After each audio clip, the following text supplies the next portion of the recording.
Bonjour. Good morning. Prime Minister Trudeau. Le Premier ministre Trudeau, Mesdames et Messieurs, distingués invités, pourrais-je vous demander maintenant de prendre vos places? Moi, je m'appelle Caroline Cossey et j'ai le grand privilège d'animer l'activité de ce matin à l'occasion de la Journée internationale de la femme. Fondatrice de la gouvernance au féminin, un organisme dont la mission est de soutenir les femmes dans leur développement de leadership, leur avancement de carrière et leur accession à des postes décisionnels. Permettre aux femmes de progresser, ce n'est pas uniquement dans leur propre intérêt. To progress is not only in their own interest, it is also a good business. De prospérité pour la société dans son ensemble. Nous sommes ici aujourd'hui pour parler de renforcement économique et social, empowerment, pour utiliser un terme bien connu, empowerment des filles et des femmes d'ici et d'ailleurs, mais aussi pour parler d'une réalité pour beaucoup trop de femmes et de filles dans le monde. Elles courent de graves dangers parce qu'on ne répond pas à leurs besoins de santé sexuelle et reproductive. Maternal mortality is La mortalité maternelle est encore trop élevée. De même pour le nombre d'adolescentes âgées de 13 ans ou moins qui ont des grossesses involontaires et le nombre de femmes et de filles dans le monde entier qui subissent des avortements clandestins et peu sécuritaires. L'accès à des services de santé sexuelle et reproductive constitue un droit fondamental, un droit qui est trop souvent violé pour des raisons idéologiques. Un droit que nous devons absolument défendre afin d'avancer l'autonomisation des femmes et l'égalité des sexes.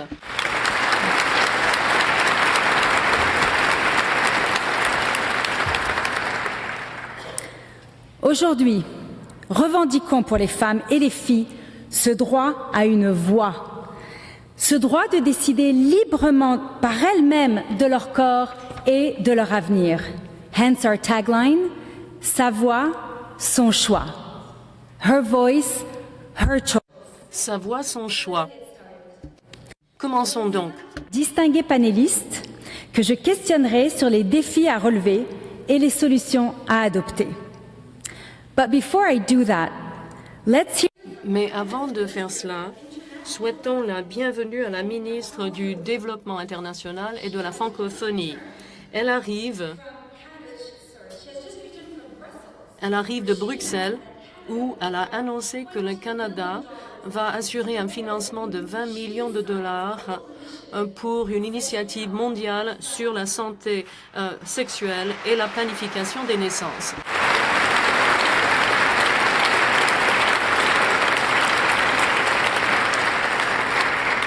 Elle dirige avec énergie et enthousiasme l'élaboration de la nouvelle politique d'aide internationale du Canada. Elle a placé les femmes et les filles au cœur de son mandat. Elle fait haut et fort la promotion de leurs droits. Elle a visité cette année plusieurs groupes de femmes et d'adolescentes dans le monde en développement, notamment en Haïti, en Irak et au Sénégal. Ladies and gentlemen, please help me warmly welcome the Honorable Marie-Claude. Souhaitons donc la bienvenue à la ministre Bibeau.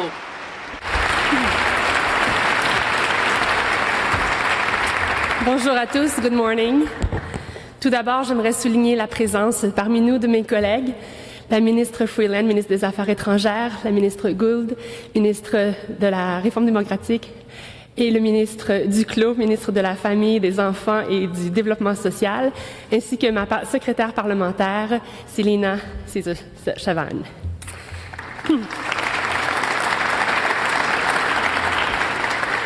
Merci d'être avec nous en si grand nombre pour souligner la Journée internationale de la femme.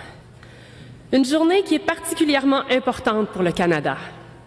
Une journée pour se rappeler que des centaines de millions de femmes se battent encore pour faire reconnaître leurs droits.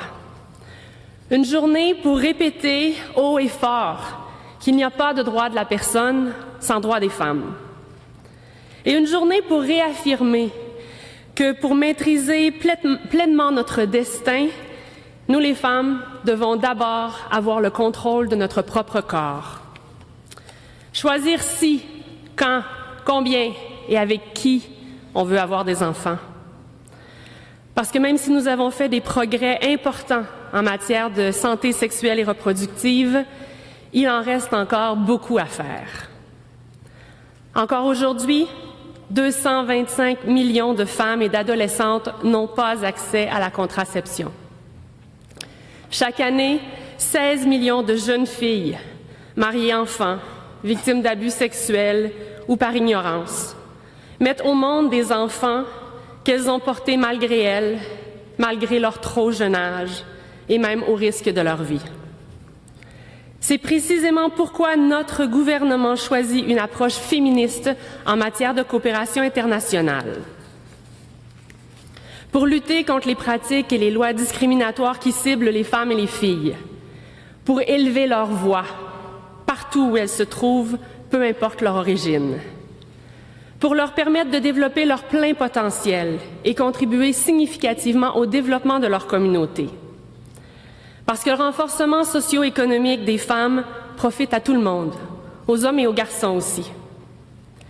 C'est pourquoi il est si important de combler les lacunes en matière de santé sexuelle et reproductive. Ça veut dire offrir de l'éducation sexuelle aux filles et aux garçons, des services de planification des naissances, l'accès à la contraception et, ultimement, le recours légal à l'avortement. We cannot do it alone. We need you. Nous ne pouvons pas agir seuls. Nous avons besoin de vous. À toutes les femmes et adolescents dans cette salle, mais aussi à tous les hommes et adolescents et membres de la société civile, je vous dis que je compte sur vous, sur votre voix, sur vos idées et sur votre engagement afin de nous amener à aller plus loin. Nous et les autres gouvernements du monde. Il faut que ce soit fait pour les femmes réfugiées que j'ai rencontrées en Irak, qui peuvent à peine parler des horreurs qu'elles ont subies. Pour les adolescentes du Sénégal qui m'ont rappelé à quel point elles ont besoin de soutien à un moment décisif de leur vie. Et pour toutes les jeunes filles qui m'ont parlé d'un mariage forcé qui leur a privé de leur jeunesse et des possibilités qui se présentaient à elles. Parce que c'est avec elles que nous pourrons opérer de vrais changements. Et pour y parvenir, nous devons pouvoir compter sur des voix fortes, la voix d'une féministe engagée, la voix d'un homme pour qui l'égalité des sexes est la priorité des priorités. Mesdames et messieurs, veuillez accueillir le Premier ministre du Canada, le très honorable Justin Trudeau.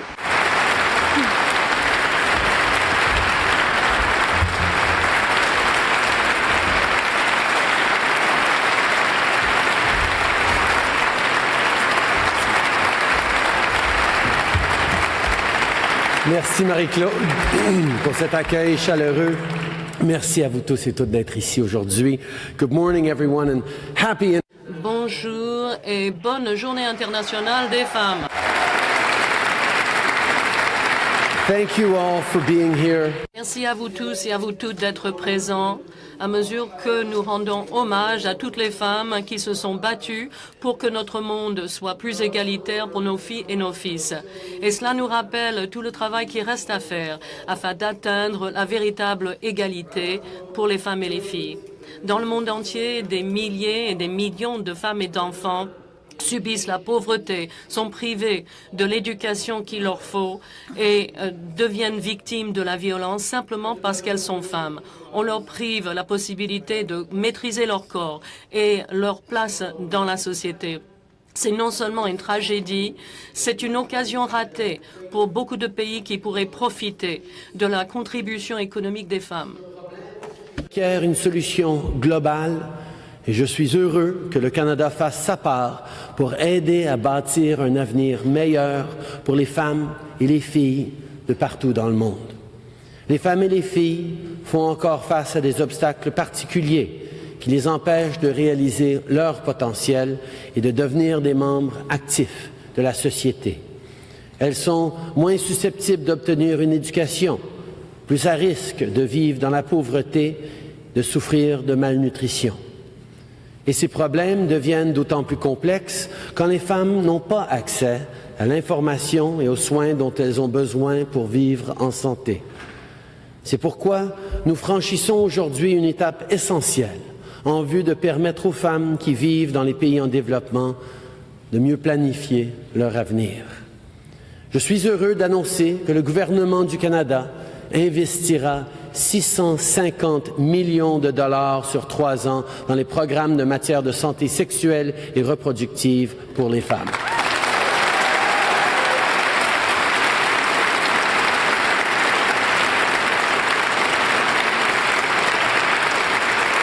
Avec ces nouveaux fonds, le Canada double son investissement actuel pour aider à combler les lacunes qui existent présentement en matière de droits reproductifs et de soins de santé des femmes. Again, I'm pleased to... Encore une fois, je suis ravi d'annoncer que le gouvernement du Canada investira 650 millions de dollars dans des programmes de santé sexuelle et reproductive sur 3 ans.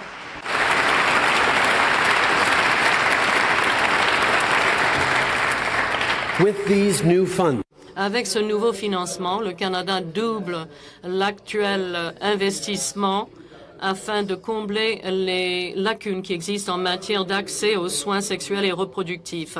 Trop de femmes et de filles n'ont pas accès aux soins dont elles ont besoin.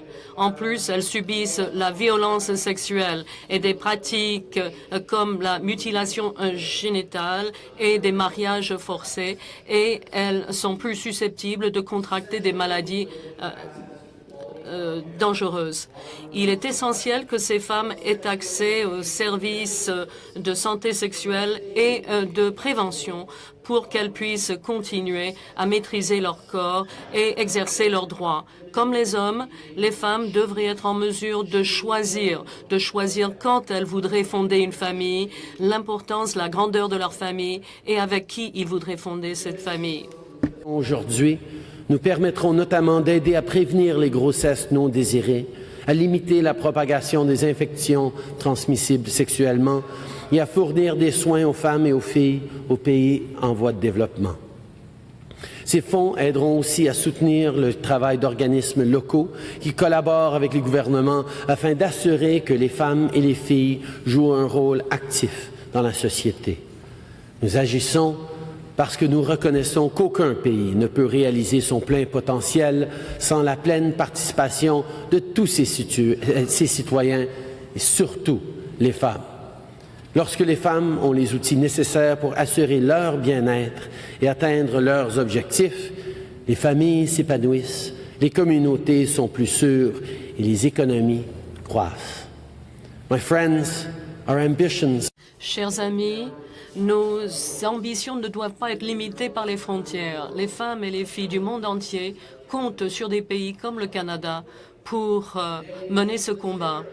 Alors aujourd'hui, nous devons reconnaître les efforts des femmes qui nous ont devancés et continuer à faire tout ce qu'on peut pour nous assurer que les femmes peuvent participer pleinement à leur société. L'égalité compte et aujourd'hui, nous prenons des mesures pour concrétiser cet objectif.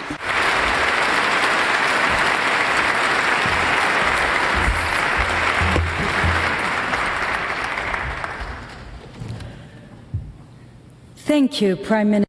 Merci, Monsieur le Premier ministre. Nous sommes vraiment emballés par l'annonce d'aujourd'hui. C'est un véritable témoignage du leadership canadien sur une question aussi importante et de l'approche féministe du Canada en matière d'aide internationale. Le sujet des droits des femmes et des filles me tient à cœur. J'ai vécu à Beyrouth, à Paris, et maintenant je vis comme adulte à Montréal. Je tiens à vous remercier au nom de toutes ces femmes et de ces filles pour votre engagement et pour les mesures que vous prenez. Je n'ai jamais été aussi fière d'être canadienne.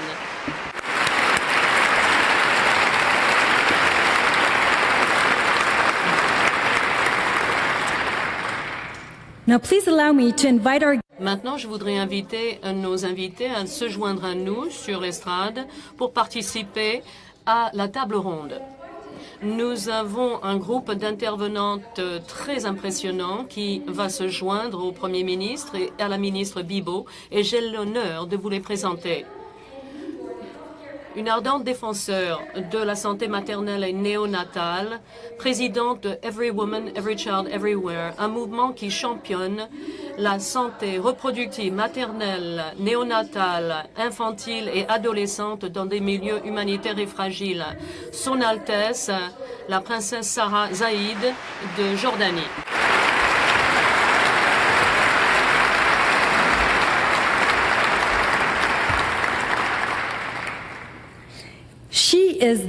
Elle est PDG de Women Deliver, un groupe qui défend les droits des femmes et des filles. Re-bienvenue à Ottawa, Katia Iverson.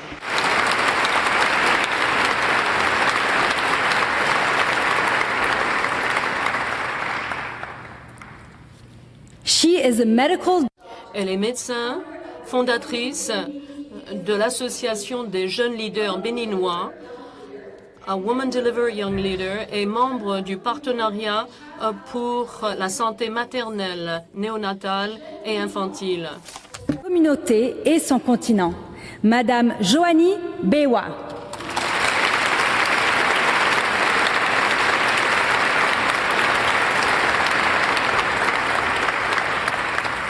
Et la ministre Bibeau.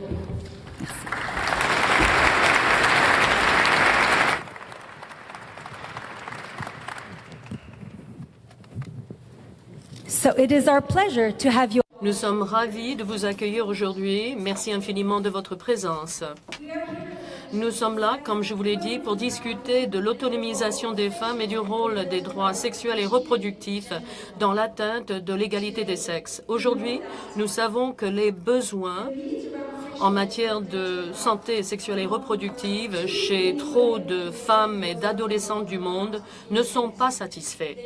Elles risquent d'avoir une santé fragile et même une mort prématurée et d'être privées de leurs droits. Si nous voulons que cela change, si nous voulons vraiment autonomiser les femmes, nous devons améliorer leur accès aux services de santé sexuelle et reproductive. Et aujourd'hui, le Canada agit. Nous aurons des questions pour les intervenantes. Chaque intervenante répondra à une question et la ministre Bibeau posera la dernière question à nos intervenantes. Alors, je commence par la première question que j'adresse à Katia Iverson du groupe Women Deliver. Madame Iverson, selon vous, quels sont les principaux défis qui se présentent aux femmes en ce qui concerne les droits en matière de santé sexuelle et reproductive et comment sont-ils liés à la question de l'égalité des sexes et des droits des femmes? Merci infiniment et permettez-moi de commencer par remercier tout le monde et aussi reconnaître que nous sommes sur le territoire de la nation algonquine. And thank you for inviting me. Merci de m'avoir invité à participer à cette table ronde avec autant de femmes distinguées et surtout en présence d'autant de jeunes. Alors, bon, pour ce qui est des défis, moi je suis optimiste. Le verre est à moitié plein. Nous avons réalisé de grands progrès et il ne faut jamais l'oublier. Il y a plus de femmes qui ont accès à la contraception. Il y a plus de gens qui peuvent aimer la personne qu'elles veulent aimer. Mais toutes les 2 minutes, il y a une femme qui vit en donnant naissance à son avis, surtout à cause d'un avortement peu sécuritaire. Il y a 25 millions de femmes qui n'ont pas accès à des services de contraception modernes et décider si elles veulent avoir des enfants et combien d'enfants elles veulent avoir. Donc pour moi, il y a 3 défis, de l'argent, et combien d'argent et la mentalité des gens. Pourquoi est-ce que les femmes sont toujours des citoyennes de 2e classe? Ça, c'est la première chose. Le manque d'égalité au foyer, au Parlement et dans la société en général. Nous constatons aujourd'hui, et il faut le reconnaître, qu'il y a des forces conservatrices qui sont présentes. Alors je suis ravie de voir un pays comme le Canada défendre ses valeurs, mais ce conservatisme existe en raison du manque de pouvoir des femmes et en fait à cause du fait qu'on considère que les femmes ne sont pas égales. Pour ce qui est de l'argent, il faut suivre l'argent. Il y a des compressions au niveau de l'aide internationale, au niveau des budgets internationaux pour la protection des femmes et des compressions budgétaires qui touchent les organisations féminines. Et la semaine dernière, à Bruxelles, nous avons vu la ministre annoncer cette mesure et nous tenons à la remercier. Pour ce qui est de l'atteinte des gens et la mobilisation des gens, il faut reconnaître que beaucoup de gens n'ont pas accès aux services qu'il leur faut. Il y a 65 millions de personnes qui se déplacent dans le monde et ces personnes ne peuvent pas avoir accès aux services dans ce contexte. Et à ce moment-là, elles ne peuvent pas réaliser leur plein potentiel. Et même chose pour les Autochtones. Alors, ce sont les principaux défis, mais nous sommes optimistes et encore une fois, le verre est à moitié plein. Thank you so much for these remarks. Merci infiniment, Madame Iverson. Madame la princesse, dans des milieux fragiles, la prestation et la multiplication des services de santé reproductive sont très difficiles. D'après vous, quelles sont les meilleures stratégies à adopter afin de promouvoir et de protéger les droits des femmes et des filles dans un environnement aussi difficile? Que faut-il faire de plus? Écoutez, je trouve logique qu'on passe de Katia à moi-même, de l'optimiste à la pessimiste, mais d'abord, je dois dire que si je suis heureuse et optimiste maintenant, c'est parce que je suis au Canada. C'est le seul pays où je voudrais être pour la Journée internationale des femmes.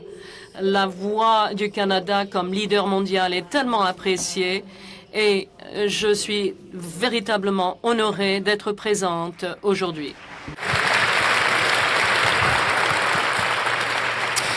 It is difficult. Il est difficile de faire davantage pour plus de personnes et de le faire bien, surtout dans les milieux les plus difficiles à rejoindre. Mais c'est là qu'il faut commencer. Et pour opérer ces changements, nous devons changer. Nous devons changer notre façon de travailler et avec qui nous travaillons. Et dans un premier temps, il faut que les femmes, les filles, les enfants et les bébés au centre de tout ce que nous faisons. Parce que dans toute population, dans un environnement fragile, la majorité de cette population est composée de femmes et d'enfants. Et depuis le début de l'année, les réfugiés qui sont passés en Ouganda, disons que 86% sont des femmes et des enfants. Mais l'élément le plus important, c'est que les femmes sont frappées d'abord et les plus durement par les crises et pendant le plus longtemps.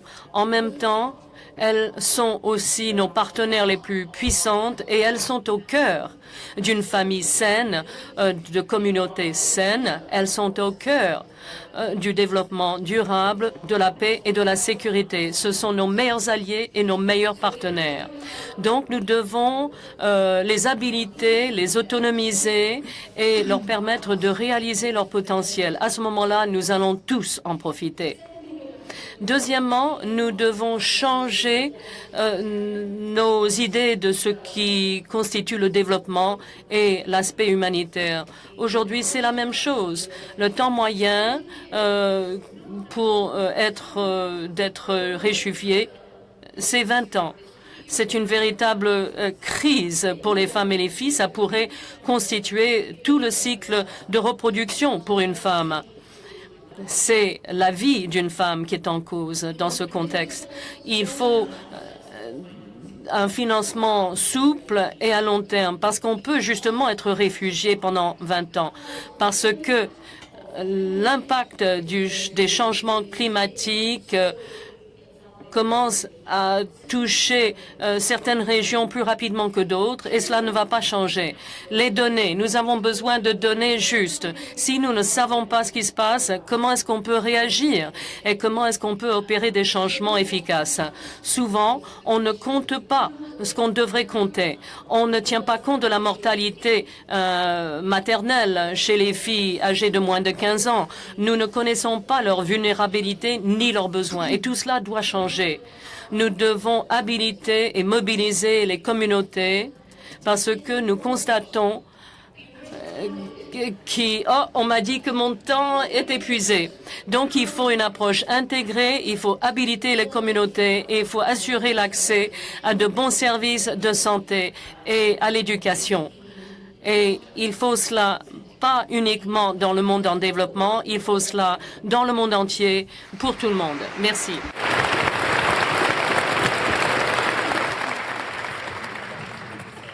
Princess Sarah, thank you for your Merci infiniment, princesse, pour votre passion. Je suis sûre qu'on pourrait vous écouter toute la journée. Maintenant, se dirige vers Joanie Bewa. Elle va porter sur la situation et le rôle des jeunes dans l'élaboration de solutions. À Mademoiselle Bewa, parlez-nous de votre expérience en tant que jeune femme au Bénin.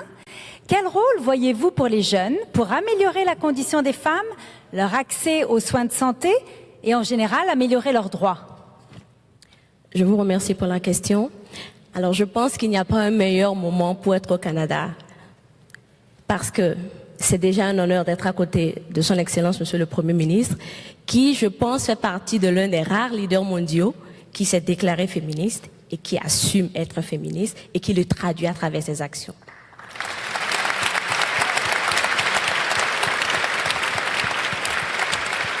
Je voudrais également remercier Madame la ministre pour son invitation et lui rappeler que son leadership au féminin ne cesse de m'inspirer.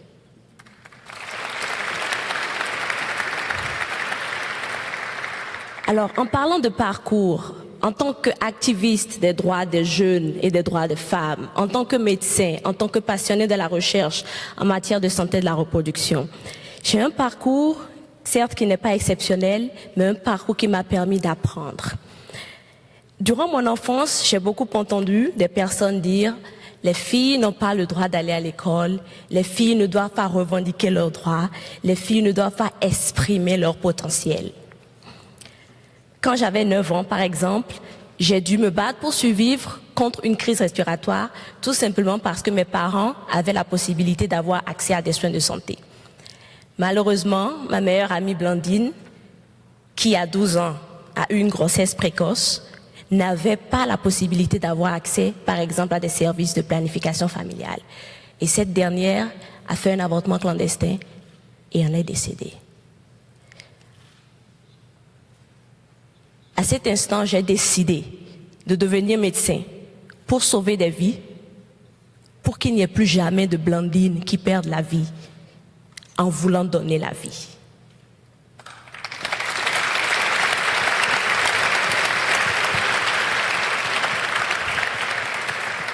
Quand j'ai débuté les études de médecine, je me suis rendu compte que la santé n'était pas que la médecine. La santé, c'est la communauté. La santé, c'est l'engagement communautaire. La santé, c'est la participation des jeunes et des femmes. Et donc, j'ai décidé de créer cette organisation, l'Association des jeunes leaders du Bénin, en 2010, qui avait pour objectif et qui a toujours pour objectif de promouvoir la santé de la reproduction des adolescents et des jeunes en mettant la participation citoyenne au cœur de nos interventions. En termes de chiffres, c'est 10 000 jeunes impactés depuis 2010 sur la thématique de la santé de la reproduction et du VIH-Sida. C'est 3 000 jeunes filles vulnérables formées sur le leadership féminin et la confiance en soi. Et c'est 500 jeunes femmes entrepreneurs qui ont bénéficié de nos formations et de notre coaching. Bravo. J'ai eu l'opportunité d'apprendre beaucoup du Canada à travers Oxfam Québec au Bénin. Avec Oxfam Québec au Bénin, j'ai eu la chance d'être bénévole, personne ressources jeunesse, de mobiliser d'autres organisations de jeunesse à comprendre la dynamique du Canada et comprendre comment est-ce que le genre peut être transversal au cœur de toutes les programmations. Cela a eu un impact considérable sur la personne que je suis devenue. Mais cet impact, je pense, n'est pas suffisant, puisque Madame la Ministre, chaque année, dans le monde, au moins 1 million d'adolescentes rencontrent des difficultés liées à la santé, des difficultés que nous pouvons prévenir. Et ces adolescentes continuent de payer le prix des grossesses précoces, des violences faites aux filles, des mariages précoces. Et pourtant, ces adolescentes ont la solution aux problèmes dont nous sommes en train de parler. Parce qu'elles ont l'innovation, elles ont la créativité, elles ont la synergie, elles ont le potentiel pour trouver les solutions aux problèmes dont nous sommes en train de parler. Excellence, Monsieur le Premier ministre, nous savons très bien que vous avez été un leader charismatique pendant que vous étiez jeune et vous êtes toujours jeune. Les organisations de jeunesse ont un potentiel énorme, mais il faut qu'il y ait un investissement clé à l'endroit de ces organisations de jeunesse, qu'elles soient outillées, qu'elles soient accompagnées, et que ces investissements soient des investissements durables qui œuvrent à lutter contre les inégalités, promouvoir les droits des jeunes filles, des adolescentes, en travaillant de commun accord avec les hommes. Au Bénin, par exemple, il y a des progrès qui ont été faits. La gratuité de la césarienne est une réalité. La scolarisation des filles est améliorée. Par contre, les problèmes de grossesse précoce et d'accès à une assurance maladie universelle demeure une priorité. Et je pense que dans ce contexte, nous avons besoin maintenant plus que jamais, et pour finir, d'un leader mondial, d'un leader global, féministe, qui œuvre pour les femmes et qui n'a pas peur de l'afficher, qui pourra prendre le lead. Et je pense que le Canada doit pouvoir continuer à maintenir cette place de choix de leader parce que le monde regarde le Canada et le monde espère beaucoup du Canada.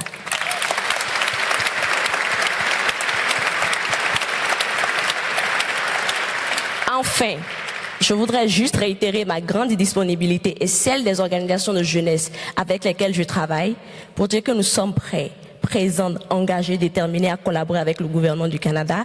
Et nous avons juste besoin de 3 choses. Nous avons besoin de jeunes engagés, de jeunes femmes engagées. Nous avons besoin d'innovation, l'innovation qui change le monde. Et nous avons besoin d'investissement durable. Et merci d'avoir fait cette annonce d'augmenter le budget sur la santé et la reproduction.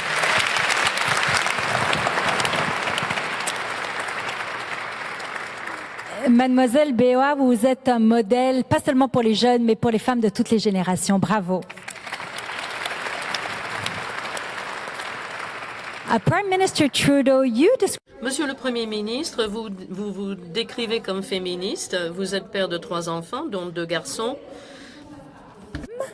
Comment faire pour engager les garçons et les hommes pour qu'ils nous aident à atteindre une solution durable pour les droits des femmes?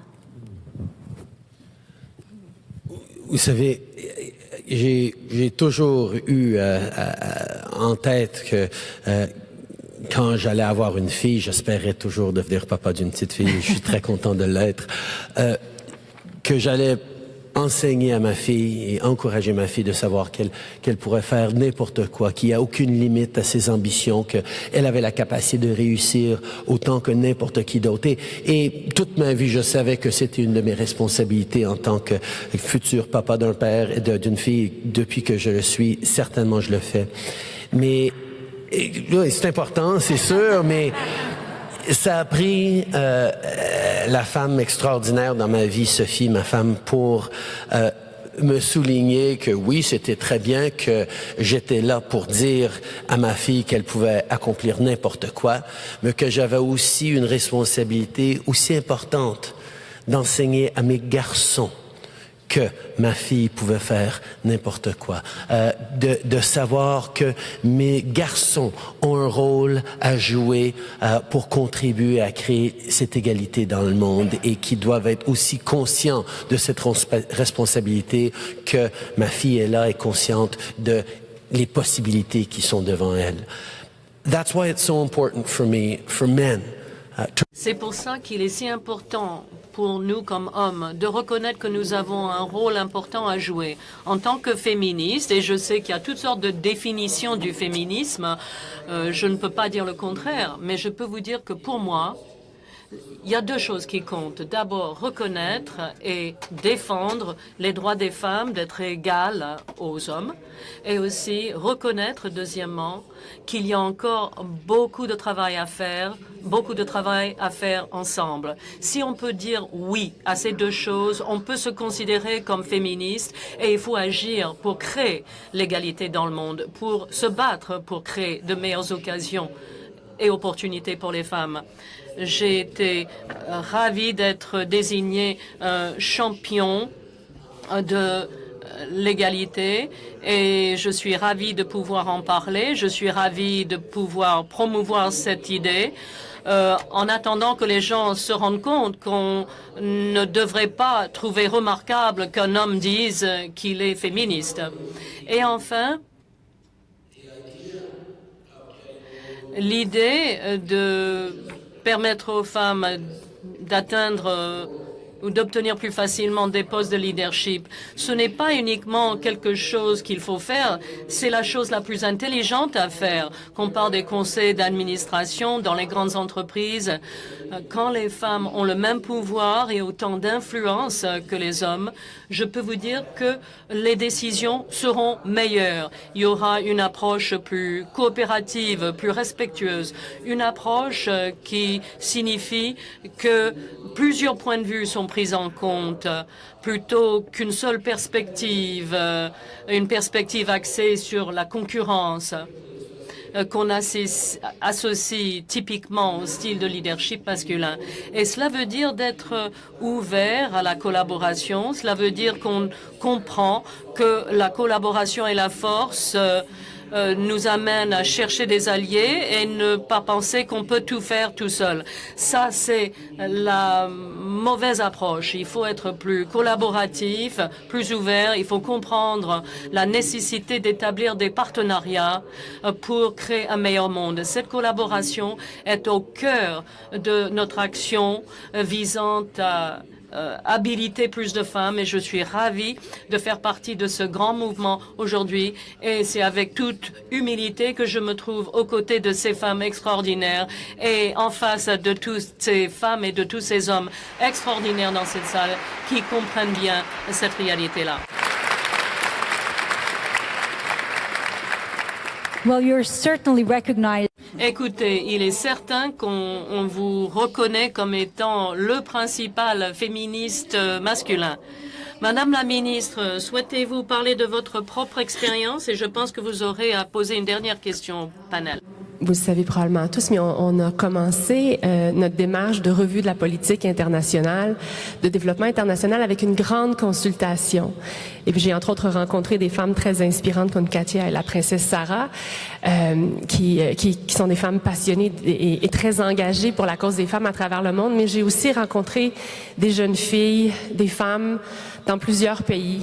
Je reviens d'Irak et de Jordanie, entre autres.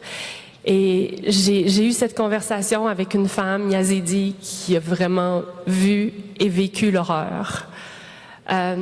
J'ai eu d'autres conversations en Jordanie avec des enfants, avec des jeunes filles qui ont aussi des réfugiés syriens qui sont réfugiés en Jordanie, qui bénéficient de support psychosocial dans les deux cas actuellement.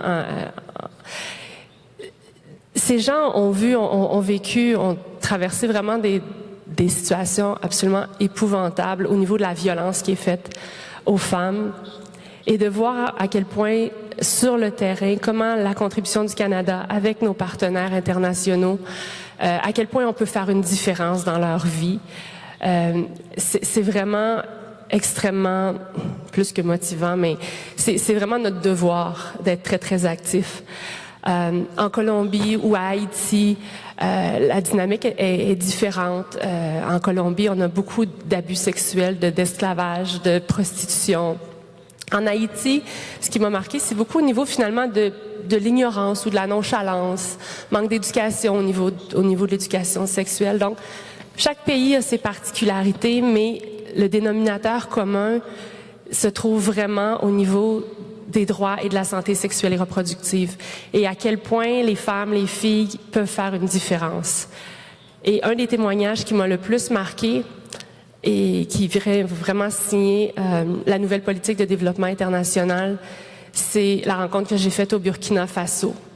Un beau petit projet agricole. Donc, on a permis à un groupe de femmes d'améliorer leur technique de production, d'augmenter donc leurs revenus. Et cette femme-là me témoignait qu'avec ce revenu additionnel-là, la première décision qu'elle a prise, c'est de garder ses enfants à l'école, mais surtout, ça a sauvé sa jeune fille d'un mariage d'enfant, d'un mariage précoce. Alors, I think this is the best example. Je pense que c'est le meilleur exemple des raisons pour lesquelles et de la façon dont l'autonomisation des femmes peut changer la vie de leur collectivité. Ça crée d'énormes différences. Et c'est pour ça que l'habilitation des femmes, parce que les femmes ont le droit de défendre leur vie, et je pense que c'est la raison pour laquelle nous devons absolument mettre au cœur de notre politique la défense de leurs droits. Maybe we can leave our guests with our suggestions. Peut-être qu'on peut demander à nos invités de nous dire ce qu'elles peuvent faire pour changer le monde et de les inviter à s'engager vis-à-vis des femmes et des filles en matière de santé sexuelle et reproductive. Pour le choix aux filles et aux femmes. Katie? Katia? Yes.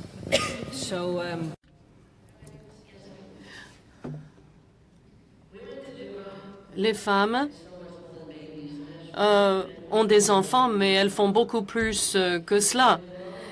Et quand le monde investit dans les femmes et les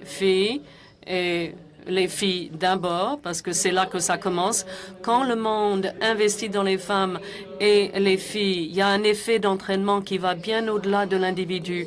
Ça touche les sociétés, les communautés et tout le monde y gagne. Nous avons besoin de parler, de défendre les enjeux qui comptent pour nous et de faire cela tout le temps. C'est une responsabilité individuelle pour nous tous et toutes. Nous pouvons examiner notre vie et voir ce qu'on peut faire de près ou de loin pour améliorer la situation. Et c'est également une responsabilité collective, une responsabilité pour les gens puissants. Ils doivent aussi se demander ce qu'on peut changer pour les femmes et les filles et ce qu'on peut changer en matière de santé sexuelle et reproductive. Et nous devons travailler ensemble. J'ai été tellement encouragée de voir à quel point la société civile, les gouvernements, les entreprises, les fondations travaillent ensemble dans ce domaine. Il y a une véritable unité qui existe et cela fait partie intégrante de notre système de valeurs. Ce n'est pas une question politique, c'est une question de valeurs. Il faut défendre ces valeurs. Il faut continuer à le faire d'ailleurs. Merci.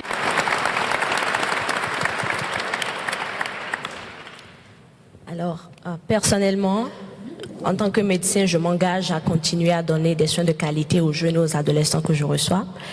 En tant qu'activiste, je m'engage à donner plus de pouvoir aux jeunes, mais en mettant un focus particulier sur les adolescentes, parce que ce sont souvent le plus la catégorie de personnes qui paient le lourd tribut de toutes les pratiques que nous décrions.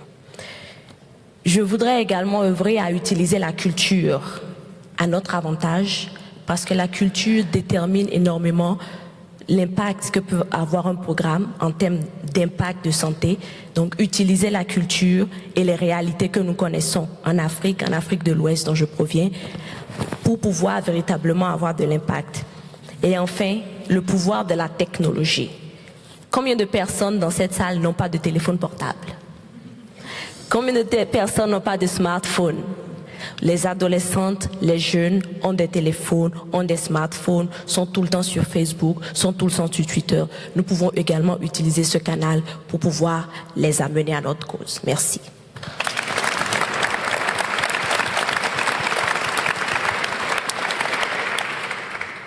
It was said a number of times. Nous avons déjà dit à plusieurs reprises que nous avons une génération de jeunes qui comprennent que le monde doit changer, qui comprennent que l'habilitation de tout le monde, qu'on parle de femmes, qu'on parle des gens marginalisés, des personnes handicapées ou des autochtones, que le fait de s'assurer que les impuissants deviennent puissants, eh bien, c'est la seule façon de créer une nouvelle génération. Les jeunes comprennent cette idée-là. Jeunes, j'ai besoin de vous. J'ai besoin de vous. Vous devez être patients et fermes vis-à-vis de ceux qui n'ont pas compris.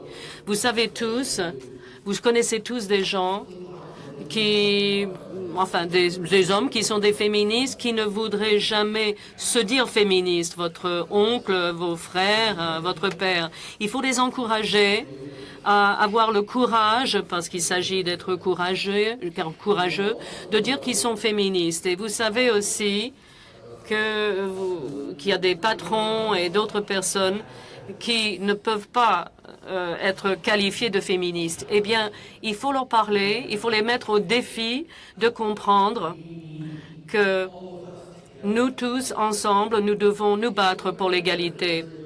Si nous reconnaissons qu'il y a un déséquilibre dans le monde et que les hommes ont plus de pouvoir que les femmes, comme c'est le cas actuellement, et que ça ne va pas, alors il faut convaincre les hommes d'utiliser ce pouvoir non mérité pour rétablir cet équilibre du pouvoir. Il faut être fort et convaincu. Il faut comprendre que c'est le moment où les jeunes peuvent et doivent ouvrir la voie pour changer le monde.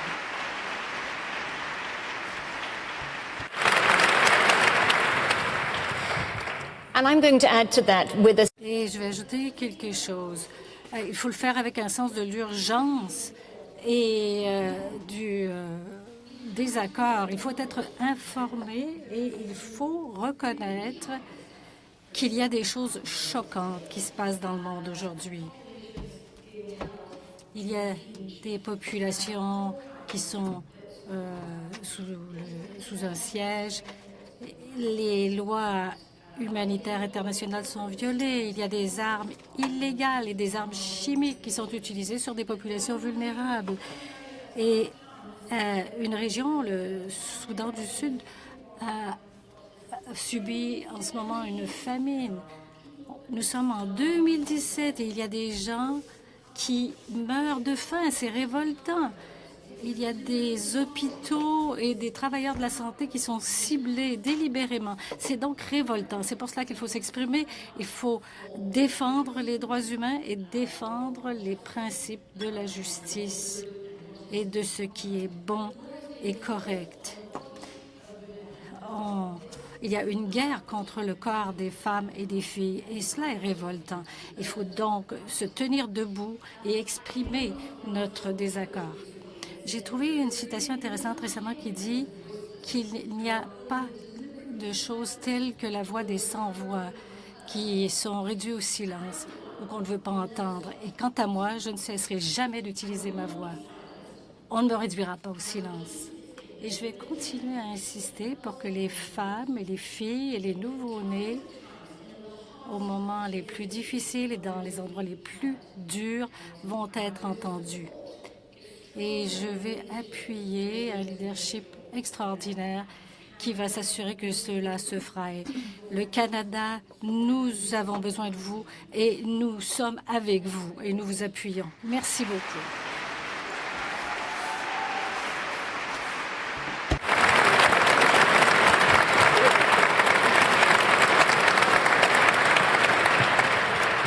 Alors à vous tous qui êtes ici aujourd'hui, je pense que vous aurez compris que nous mettons tous nos espoirs dans votre génération. Vous êtes la génération qui allait enfin réussir ce tour de force qui est de fermer ce fameux gap qui existe entre les sexes. C'est entre vous vos mains qu'est ce pouvoir-là, et je sais qu'avec des leaders comme le Premier ministre Trudeau et toutes les femmes qui sont ici aujourd'hui, nous allons réussir à atteindre cet objectif, que ce soit au Canada ou que ce soit dans d'autres pays en voie de développement, parce que nous mettons toute notre énergie, notre passion, je pense que vous l'avez vu, toute la passion et toute l'émotion que vous aviez ici sur scène aujourd'hui. Alors, il ne me reste plus qu'à remercier toutes les personnes qui sont ici aujourd'hui pour votre présence, remercier tous nos panélistes, et je vais laisser le dernier mot de la fin à la ministre Bibeau pour remercier tous nos invités ce matin. Merci, Caroline. Alors, je vais terminer avec un simple merci à ces femmes qui m'inspirent depuis plus d'une année, à une belle découverte, Joanie, aujourd'hui.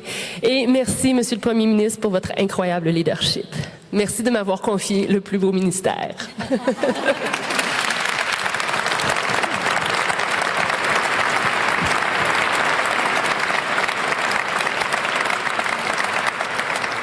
Alors, le dernier petit mot de logistique, les autobus pour les étudiants quitteront à 9h30. Ils seront stationnés rue Wellington, à droite, quand vous quittez l'édifice. S'il vous plaît, assurez-vous de monter à bord du même autobus dans lequel vous êtes arrivé. I will repeat this in English just to make sure. Alors, je répète en anglais pour m'assurer que tout le monde pourra rentrer chez lui. Alors, les bus pour étudiants partiront d'ici à 9h30 et ils seront sur la rue Wellington à votre droite en sortant de l'immeuble. Et assurez-vous, s'il vous plaît, de monter dans le même bus que celui que vous avez pris pour venir. Merci encore et bonne journée internationale de la femme.